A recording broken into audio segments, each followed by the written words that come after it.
This will just be a quick video, but before we start I want to thank the channel's subscribers. Last night we managed to hit 50k, which is amazing considering I only started uploading videos 4 months ago. Now, I was about to make a video on some of the interviews during Newsnight, but I only got as far as the show's introduction because it was an anti-Brexit, anti-Boris fest before anyone had even opened their mouth.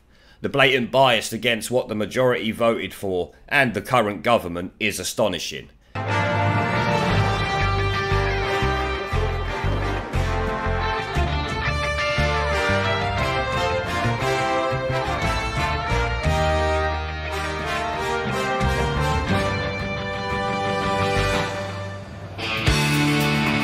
Have you lost control, Prime Minister? Can you promise that you will not go back to Brussels and ask for another delay to Brexit? Yes, I'd rather be dead in a ditch. You're right. Oh, that's all right. I'm so sorry. Okay, I think I don't. You should be in Brussels negotiating. You are not. You are in Morley in Leeds. There's nothing much to take. It's been an honour to be MP for Orpington and a minister under Free government.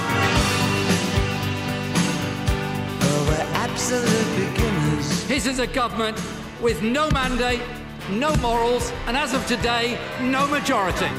With nothing much at stake. When will the Prime Minister finally apologise for his derogatory and racist remarks? As long as you're still smiling.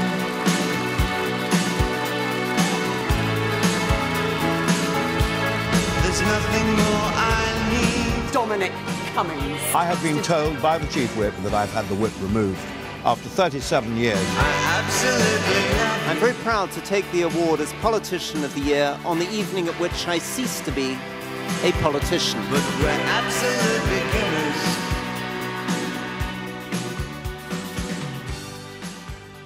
Right, so let's address that complete shit show. I think the only thing in that clip that was not aimed at making our Prime Minister look incompetent came in the first 3 or 4 seconds.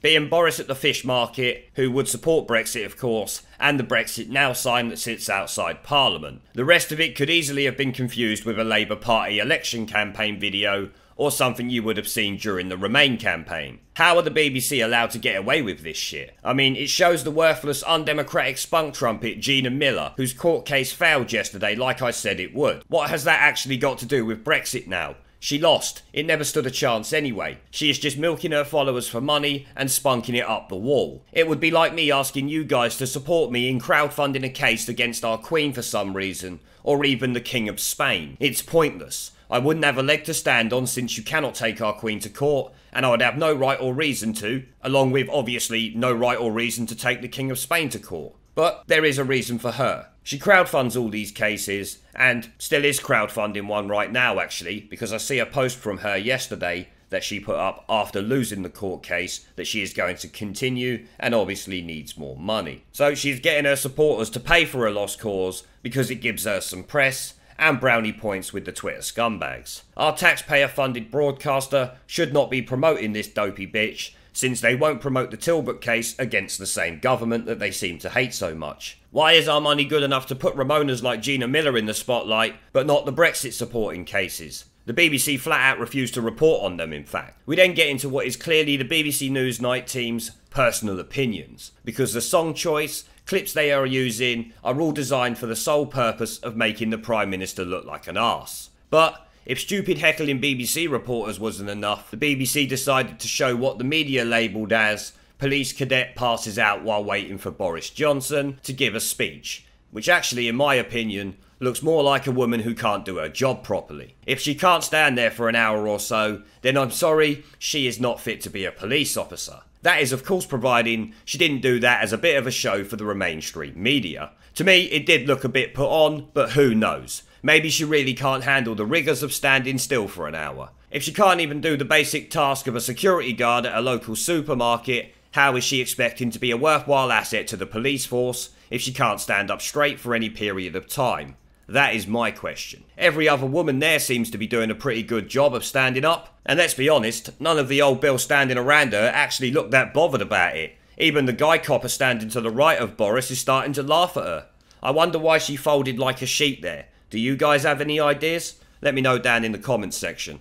Next up, we had that paid dissenter from Leeds, who the Newsnight team decided to put in this introduction, rather than the fact every single other person there, except this BBC actor and the commie cumbucket journalist who is with him, supported Boris. The clip is taken from something I covered in a live stream the other day, because it was much like this clip, a completely anti-Boris report that was not representative of the country's views or anything else. It was just what that reporter felt like at the time, and has clearly felt like for a long time. I should actually do a video on it. It's that bad. It deserves to be properly called out, in all honesty. We then hear from Jeremy Corbyn. You'll notice that the BBC does not use any of Boris Johnson's speeches in Parliament. They go straight to Corbyn with no Boris response and show the traitor Philip Lee, who became a Liberal Democrat MP because he does not like being in a party that stands a chance of actually governing this country. Not one bit of this is pro-Boris or even impartial towards Boris. They show Mogg lying down like it's a bad thing. The House has no respect for procedure, hence the Ben bill. Why shouldn't Mogg just kick back and become Snoop Moggy Mogg? It incensed the EU collaborators at the end of the day, so it's a good thing if you ask me. Of course, the BBC cannot help but bring Dominic Cummings into this disgraceful intro, because to them, he is the devil, which is fucking hilarious, and usually means he's the one who they really fear. But as you would expect, the more into this clip we get, the more I find myself in astonishment. The BBC even tried to use Nicholas Soames, who, because his granddad was Winston Churchill, is being used by Labour and the mainstream media as a way to smear Boris and the Tory party for kicking him out. Forgetting, of course, this traitor voted in a confidence motion with the Labour Party. And let's be honest, who gives a fuck whose grandson he is? Respect is earned, it's not his birthright. I wonder how his granddad would feel knowing his descendants sold out our nation to a foreign power without so much as a whimper.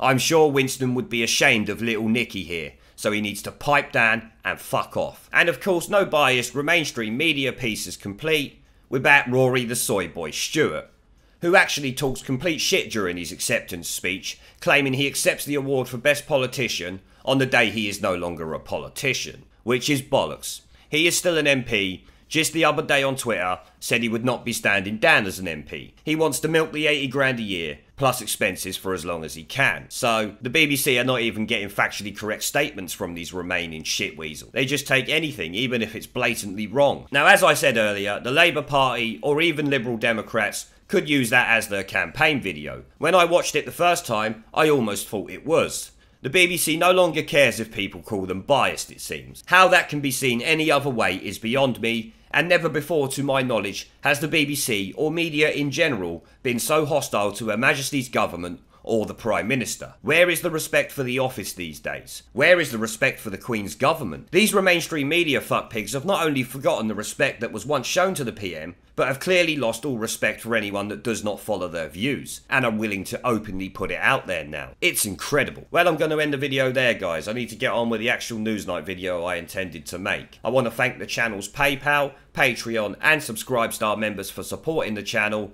along with everyone who watches my videos. I would also like to thank you all for watching this Labour Party campaign broadcast, brought and paid for with taxpayers' money by the Brexit Bashing Corporation, the new propaganda arm of the Labour Party, Remain campaign, and the European Union. Remember to let me know what you guys think down in the comments section below. Leave a like, subscribe with the notification bell, and share this video as it helps the channel a lot, and I will see you all in the next one.